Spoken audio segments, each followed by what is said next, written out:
Perfect. Perfect. Deepavali কিন্তু একদম চলে এসেছে। এটা হলো আলুর উৎসব। আর এই আলুর উৎসবের দিন আমাদের ঘরে একদম ছোটোবেলা থেকে একটা প্রথা আছে, সেটা হলো ভাই সবসময় সিঙ্গারা নিয়ে আসে। তবে আজকে ভাই বাড়িতে এসে বলল যে না, আমি আজকে আর দীপাবলির দিন সিঙ্গারা আনবো না, তুই ঘরে কিছু একটা ইনোভেটিভ বানা। তবে হ্যাঁ, একটু স্পাইসি হতে হবে, আবার বাইরের একটা অন্যরকম একটা টেস্ট আসতে হবে। আমি তো অবাক হয়ে গেলাম যে কি বানাবো এখন। তো ভাই বলল, তুই এখন ইউটিউবার, তোর মাথা খাটিয়ে যা ইচ্ছে হয় বানা, বাইরে থেকে আমি কোনো স্ন্যাক্স আনবো না। শুনে তো আমার মাথায় হাত। তো আমিও কি কম নাকি, বুদ্ধি খাটিয়ে একটা সুন্দর রেসিপি বানিয়ে ফেললাম। তো ভাবলাম তোমাদের সাথে একটু শেয়ার করে নেই। আজকের পুরো ভিডিওটা খুব ইন্টারেস্টিং হতে চলেছে। প্লিজ একটা জায়গাও স্কিপ করবে না। কোনো একটা জায়গা যদি স্কিপ করে নাও তাহলে কিন্তু তোমরা বুঝতেই পারবে না আমি আজকে কি বানিয়েছি আমার ভাইয়ের জন্য। তো ফুল ভিডিওটা দেখো, আর ভিডিওটা কোনো জায়গায় ভালো লাগলে প্লিজ একটা লাইক করে দিও। তো আর বকবক না করে ভিডিওটা শুরু করা যাক। তার জন্য প্রথমে এখানে 2 বাটির মতো এখানে আটা নিয়েছি। যেহেতু হেলদি ওয়েতে বানাচ্ছি তার জন্য আটা, আপনারা চাইলে এখানে ময়দার ব্যবহারও করতে পারেন। স্বাদ মতো দিচ্ছি লবণ। আর যাতে তেলে ভাজা খেলে আমার ভাইয়ের বা আমাদের পরিবারের কারোর ঘেঁষ না হয় তার জন্য একটু জোয়ান দিয়েছি হাতের ঘষে। এখানে 3 থেকে 4 চামচের মতো বেসন দিয়েছি। 4 চামচ বেসন দিলাম। বেসন দিলে কি হবে, এটা খুব ক্রিস্পি হবে আর অন্যরকম একটা টেস্ট আসবে, তার জন্য বেসনটা দিয়েছি।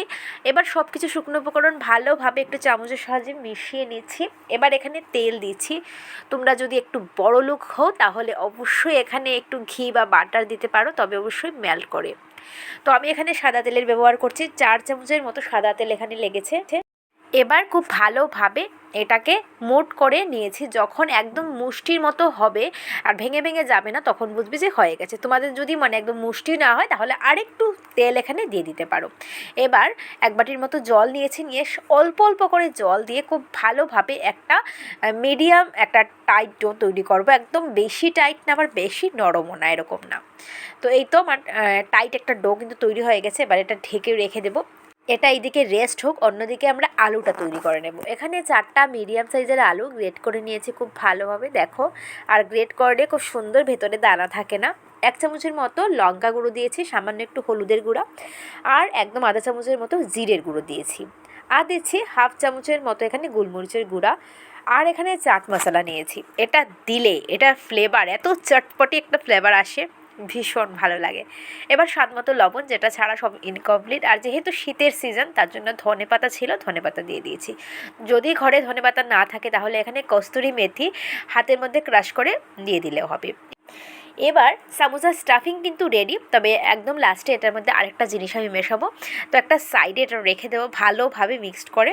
এবার আমরা দেখে নেব আটার ডোটা একদম সেট হয়ে গেছে। এখান থেকে আমি ভালোভাবে আরও 4 থেকে 5 মিনিট খুব ভালোভাবে একটু মথে নেব। তাতে কি হবে, ডোটা না আরেকটু সফট হবে। এখানে আমার 4টের মতো লেচি হয়েছে। তো এখান থেকে 2টা লেচি এখন কেটে নিচ্ছে, আরও 2টা কিন্তু ঢেকে রেখে দেবো।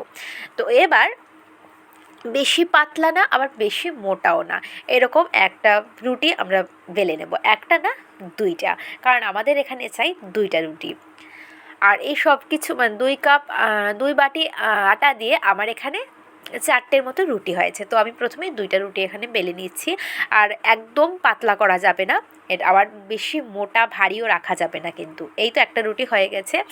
এবার এটা বাইরের দোকানের ফাস্ট ফুডের মতো একটা ফ্লেভার আনার জন্য এখানে দিচ্ছি চিজ যে ক্রিমটা পাওয়া যায় ওইটা দিয়ে দিলাম ভালোভাবে স্প্রেড করে। ওইটা দিলে কি হবে, চিজি একটা ফ্লেভার আসবে, মানে সামোসাটা চিজি সামোসা হয়ে যাবে।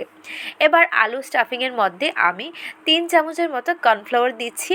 এটা দিলে কি হবে, বাইন্ডিংয়ের কাজ করবে, তার জন্য এটা দিতেই হবে মাস্ট। আর এটা না থাকলে অ্যারারুট পাউডার দিতে পারো বা চালের গুঁড়ি দিতে পারো। আর চালের গুঁড়িও না থাকলে ময়দা দিতে পারো। আর যদি ময়দাও না থাকে তাহলে বলবো টোস্ট বিস্কিটটাকে ভালোভাবে মিক্সিতে গুঁড়ো করে এটাও দিয়ে দিতে পারো। তো একটু বেশি পরিমাণে লাগবে। এবার আলুটাকে চিজে খুব সুন্দর স্প্রেড করে রেখেছিলাম, ওইখানে আমি আলুটা স্প্রেড করে দিচ্ছি খুব সুন্দর করে, একদম সমান ভাগে, একদম বেশি দেওয়া যাবে না, কমও না, একদম সমান, প্রত্যেকটা জায়গায় সমানভাবে দিয়ে আরেকটা যে বলেছিলাম রুটি বানিয়েছি, ওই রুটিটা দিয়ে ভালোভাবে আমি কভার করে দিচ্ছি, দিয়ে সাইডগুলিকে জাস্ট হালকা হাতে, জুড়ে না বা জলও কিন্তু লাগবে না, হালকা হাতে জাস্ট প্রেস করছি, তাহলে খুব সুন্দর লেগে যাবে। এবার আমরা যেরকম নিমকি বানাই ওইভাবেই কিন্তু খুব সুন্দর করে একটু সাইজ করে কেটে নেব, তবে নিমকির মতো কাটবো না, এটাকে আমরা স্কোয়ার শেপে কাটবো। তোমরা চাইলে একটু বড় বা ছোটো রাখতে পারো। এটা এত সুন্দর হয় আর এত ভালো খেতে হয়, মানে এখনই দেখে এত ভালো লাগছিল। তো ফুল ভিডিওটা প্লিজ দেখো, কোনো জায়গায় স্কিপ করো না। আর আবারও বলছি, ভিডিও ভালো লাগলে প্লিজ একটা লাইক করে দিও।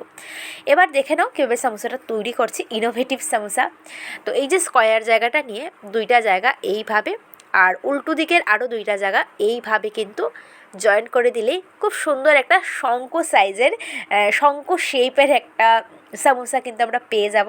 ভীষণ কিউট হয় গাইজ, বড়ও ভালো লাগে। তোমরা চাইলে আরেকটু ছোটো বানাতে পারো। আরেকটা দেখিয়ে দিচ্ছি, দুইটা সাইজ এইভাবে সাইড এইভাবে লাগিয়ে আর উল্টো দিকের সাইডটা এইভাবে টান দিলে খুব শঙ্খর একটা শেপ চলে আসবে।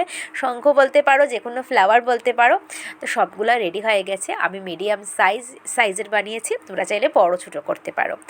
এবার এটাকে ভেজে নেব, তবে ভেজে নেবার আগে একটা দিয়ে অবশ্যই চেক করবে, খুব ভালোভাবে তেলটাকে ফার্স্টে গরম করবে, দেন তেলটাকে একদম কম আঁচে রেখে মিডিয়াম ঠান্ডা করে নেবে, দেন এগুলি দেবে, দিয়ে এগুলি সব কিছুকে ভাজতে ঠিক 7 থেকে 8 মিনিট লাগবে। কারণ যদি বেশি আছে ভাজো তাহলে কি হবে, ওপরটা লাল হয়ে যাবে, ভেতরটা নরম থাকবে, ক্রিস্পি হবে না ব্যাপারটা। আর এটা 1 মাসের মতো তোমরা কন্টেনারে ঢুকিয়ে রেখে দিতে পারো, এটা এত ভালো হয় আর অনেক দিন অবধি ঘরে থাকে। চা কফি যে কোনো গেস্ট আসলেও তোমরা এটা দিতে পারো। আর এই তো 7 থেকে 8 মিনিট লাগলো, একটা বেচ কিন্তু ভাজা হয়ে গেছে। এইভাবে সব সামোসা কিন্তু আমরা ভেজে নেব। এটা হলো চিজি সামোসা, এটা পিৎজার একটা মানে টেস্ট আসবে, আবার সামোসার একটা টেস্ট আসবে, ভীষণ ভালো। তো এই সামোসাগুলো ভেজে নিয়েছি। এবার এক্সট্রা যে আলু ছিল ওইগুলোকে কি তোমরা ওয়েস্ট করবে না বন্ধুরা, ওইগুলো দিয়ে স্কোয়ার আমি আলুর চপ ভেজে নেব। এগুলোতে বেসনে চুবাতে হবে না, কিচ্ছু হবে না, এটা এমনি জাস্ট ভেজে তোমরা খেয়ে নিতে পারো। তো এইভাবে স্কোয়ার শেপে আমার মাত্র দুই টুকরো দুইটা চপ হয়েছে।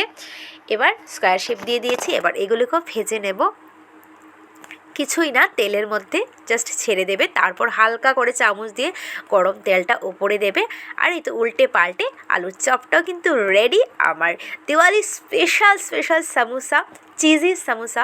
এটা খেয়ে আমার ভাই তো জাস্ট ফিদা, বললো যে আর কোনো বছরই আর দীপাবলিতে আমাদের ঘরে বাইরের সামোসা আসবে না। জাস্ট তোমরা সাউন্ডটা শোনো, এত ক্রিস্পি আর কুড়মুড়ে হয়। আমি জাস্ট একটা খেয়ে আওয়াজ শোনাচ্ছি। আজকের ভিডিও এই অবধি, সবাই ভালো থেকো, দীপাবলি খুব ভালোভাবে কাটিও। আলোর উৎসব সবার জীবনের জন্য আলো নিয়ে আসে। আর আমার ভিডিও ভালো লাগলে বরাবরের মতো সাবস্ক্রাইব করে দেবে, আর প্লিজ ভিডিওটা একটু শেয়ার করে দিও সবার মধ্যে, আর লাইক করতে ভুলো না। আর যদি খারাপ লেগে থাকে কোনো জায়গায় তাহলে ডিসলাইক অবশ্যই করতে পারো, কারণ লাইক ডিসলাইক দুটোরই কিন্তু অপশন আছে। সবাই ভালো থেকো, সুস্থ থেকো, আবার দেখা হবে নতুন ভিডিওর সাথে। টাটা।